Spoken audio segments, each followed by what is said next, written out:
The engineering behind the decision.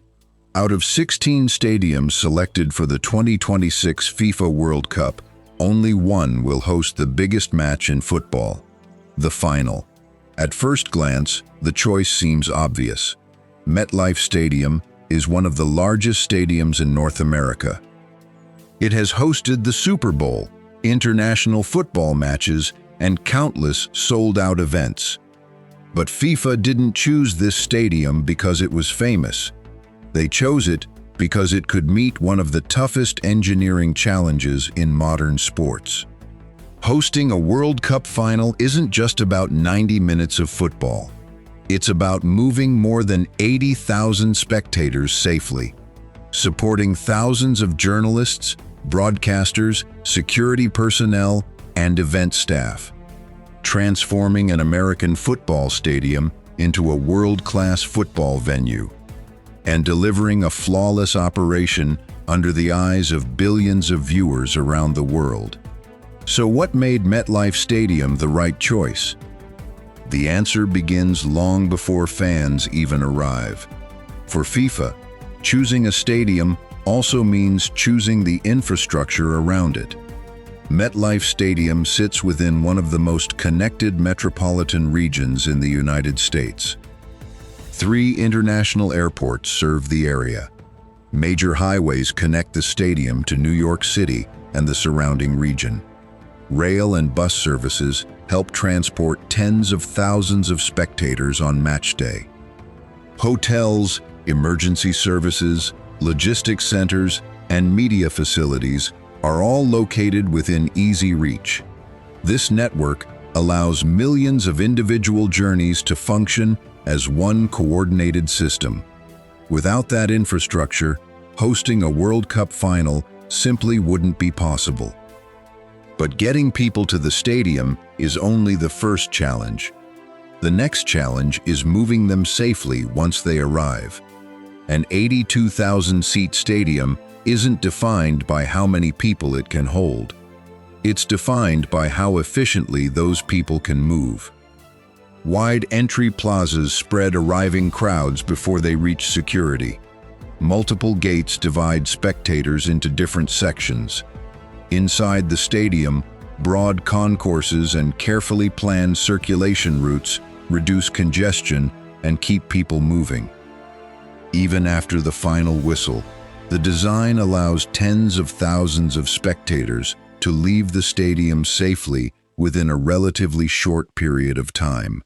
That's not crowd control. That's engineering. Beneath every seat, another engineering system is quietly at work.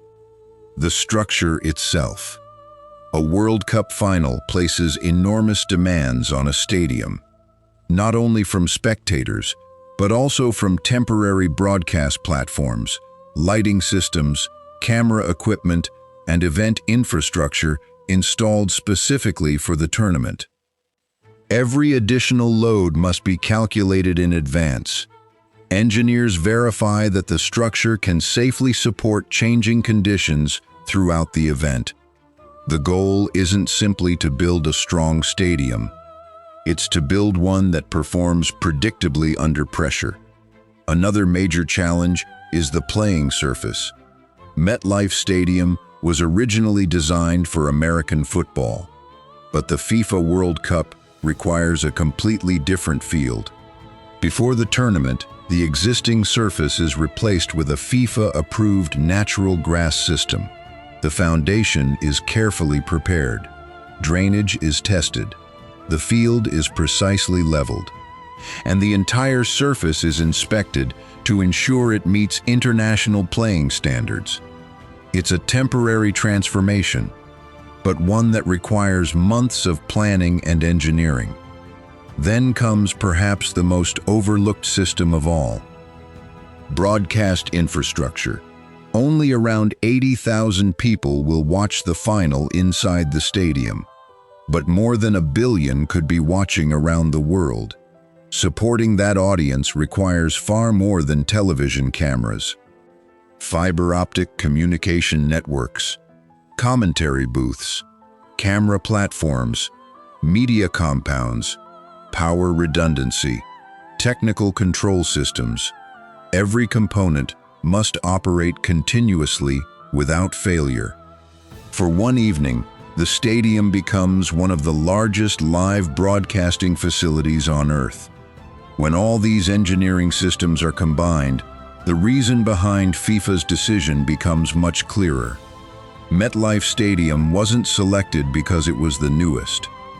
It wasn't selected simply because it was one of the biggest.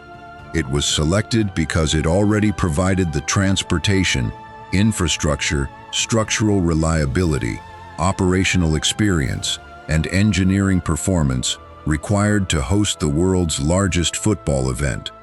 When millions of fans watch the 2026 FIFA World Cup Final, they'll see 90 minutes of football.